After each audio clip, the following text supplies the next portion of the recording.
मैं हूं आपकी मेजबान मुतरबा यूसुफ।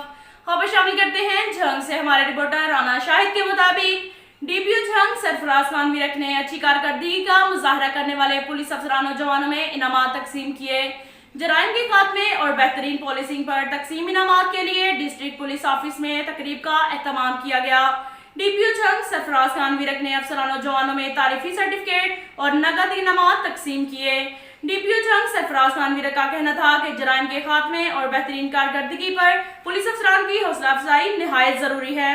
उम्मीद है आप सब ईमानदारी, दिलजमी और जानसानी से कारकर्दगी में मजीद बेहतरी लाएंगे। इसके साथ साथ एक और खबर शामिल करते हैं झंग से।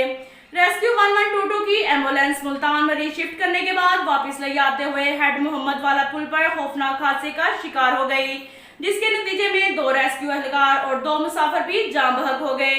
रेस्क्यू टीम के शहीद होने वाले 2 नौजवानों में मेडिकल टेक्नीशियन बिलाल हुसैन वल्द अल्लादर और रेस्क्यू ड्राइवर जफर इकबाल वल्द मोहम्मद बख्श शामिल हैं। अब तक के लिए इतना ही काफी है। मिलते हैं अगले बुलेटिन में, हमारे साथ रहिएगा। अल्लाह हाफिज।